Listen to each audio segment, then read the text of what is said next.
Hi friends, வணக்கம். Welcome to Vani's Cooking and Lifestyle. இன்னைக்கு நம்மளோட சேனல்ல வந்து ரொம்ப ஹெல்த்தியான உளுந்தம்பருப்பு சாதம் வந்து கருப்பு உளுந்த வச்சு ஒரு சாதமும் அதுக்கு சைடு டிஷ்ஷா வந்து கத்தரிக்காய் பச்சடியும் வந்து எப்படி செய்யறதுன்னு பார்க்க போறோம். வாங்க அது எப்படி செய்யறதுன்னு பார்க்கலாம். முதல்ல சாதத்துக்கு 1 கப் அரிசிக்கு 1/2 கப் கருப்பு உளுந்து எடுத்துர்க்கேங்க. அதோட கொஞ்சம் பூண்டு, இஞ்சி குட்டியா நறுக்கிக்கோங்க, தேங்காய், காஞ்ச மிளகாய், கடுகு, கருவேப்பிலை. இப்போ நம்ம வந்து அரிசியும் பருப்பையும் நல்லா கழுவி டபுள் மடங்கா தண்ணி எடுத்துக்கோங்க. அதோட பூண்டு சேர்த்துருக்கோம். பூண்டு சேர்த்துட்டு நறுக்கின இஞ்சியும் சேர்த்துக்கலாம். தேவையான அளவு உப்பு சேர்த்துக்கலாங்க. சேர்த்து இதை ஒரு 3 விசில் வந்து நம்ம விட்டு எடுத்துக்க போகிறோம். ரொம்ப ஈஸியாக பண்ணிடலாங்க. அது ரெடி ஆகிறதுக்குள்ள நம்ம பச்சடி செஞ்சுட்டு வந்துடலாம். அதுக்கு கத்தரிக்காய், சின்ன வெங்காயம், தக்காளி, பச்சை மிளகாய், எலுமிச்சம்பழம் சைஸ்க்கு புளி, தேங்காய், கடுகு, வெந்தயம், கருவேப்பிலை. இதில் நீங்கள் எக்ஸ்ட்ராவாக முருங்கைக்காய் சேர்க்கணும்னா சேர்த்துக்கலாம், நல்லாயிருக்கும். இப்போது ஒரு கடாயில் கொஞ்சம் எண்ணெய் சேர்த்துருக்கேங்க. அதில் நம்ம கடுகு சேர்த்துக்கலாம்.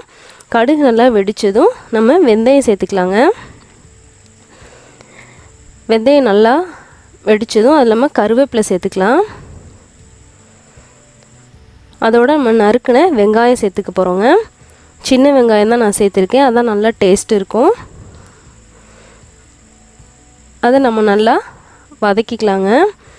அது நல்லா வதங்கினதும் நம்ம நறுக்கி வச்சுருக்க தக்காளி சேர்த்துக்கலாம். ஒரு சின்ன தக்காளி போதுங்க, நம்ம புளி சேர்க்கறதுனால தக்காளி வந்து நிறைய போட வேண்டியதில்லை. அதோட பச்சை மிளகாய் குட்டி குட்டியாக நறுக்கின பச்சை மிளகாயும் சேர்த்து நம்ம நல்லா வதக்கிக்கலாம். ரொம்ப ஈஸியாக செஞ்சிடலாங்க. லஞ்ச் பாக்ஸ்க்கெலாம் ரெடி பண்ணால் ஒரு 1/2 அன் ஹவரில் நம்ம இதை வந்து ரெடி பண்ணிடலாம். இப்போ தக்காளி நல்லா வதங்கினதும் நம்ம கத்தரிக்காய் வந்து ரொம்ப குட்டி குட்டியாக கட் பண்ணி அதையும் வந்து இதோட சேர்த்துக்கலாங்க. நம்ம இந்த இதில் சேர்க்குற வரைக்கும் நம்ம தண்ணியிலே வந்து கத்திரிக்காய் போட்டு வச்சிங்கன்னா நல்லாயிருக்கும். ஏன்னா கொஞ்சம் கருத்து போயிடுங்க. இதையும் சேர்த்து நம்ம நல்லா ஃப்ரை பண்ணிக்கலாங்க. ஃப்ரை பண்ணிவிட்டு அதோட நம்ம குழம்பு மிளகாய்த்தூள் இருக்கு இல்லைங்களா, அதை வந்து 1 ஸ்பூன்லேருந்து ஒரு 1.5 ஸ்பூனுக்கு சேர்த்துக்கலாம். நம்ம காரத்துக்கு தக்கன அட்ஜஸ்ட் பண்ணிக்கோங்க நீங்கள். இதையும் சேர்த்து நம்ம 2 மினிட்ஸ் நல்லா ஃப்ரை பண்ணிவிட்டு புளியை வந்து நல்லா கரைச்சி அந்த தண்ணியை வந்து சேர்த்துக்கலாங்க. இதை இப்போ நான் 2 டைம்ஸ் நல்லா பிழிஞ்சு எடுத்துருக்கேங்க. எக்ஸ்ட்ரா வேறு எதுவும் தண்ணி நம்ம சேர்க்கலை. இதோட கொஞ்சம் மஞ்சளும் தேவையான அளவு உப்பும் சேர்த்து நம்ம மூடி போட்டு கத்தரிக்காய் வேக விட போகிறோம். ஒரு மிக்ஸ் பண்ணிவிட்டு மூடி வச்சுருங்க.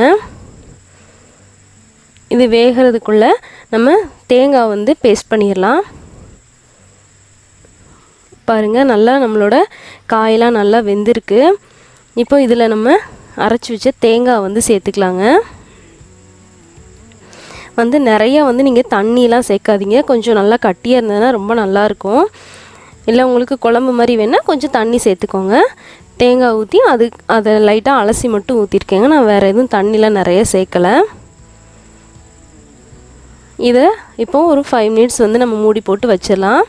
அந்த தேங்காய் ஊற்றி இருக்கிறதுனால 5 நிமிஷம் கழித்து நம்ம கொத்தமல்லி தூவி இறக்கிட்டு அதை லைட்டாக தாளித்து விடணுங்க. அதுக்கு ஒரு பேனில் கொஞ்சம் எண்ணெயும் கடுகும் சேர்த்துருக்கேங்க. கடுகு நல்லா பொரிஞ்சிட்ருக்கு. அது நல்லா பொரிஞ்சதும் கொஞ்சம் வெந்தயம் சேர்த்துக்கலாங்க.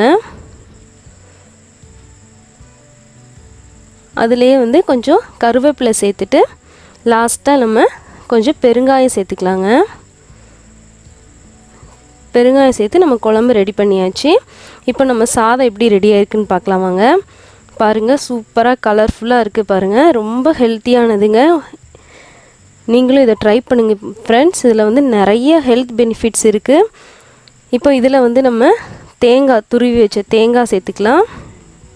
அதோட கடுகு, சீரகம், காஞ்ச மிளகாய், கருவேப்பிலை தாளித்து கொட்டியிருக்கேங்க.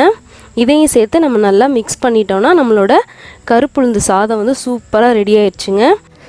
இந்த கருப்புளுந்தில் பார்த்திங்கன்னா விட்டமின் பி இருக்குது, பொட்டாசியம் இருக்குது, கால்சியம் இருக்குது, அயன் இருக்குது, இந்த மாதிரி நிறையா இருக்குது. ஹை லெவல் ஆஃப் ப்ரோட்டீன் இருக்குங்க.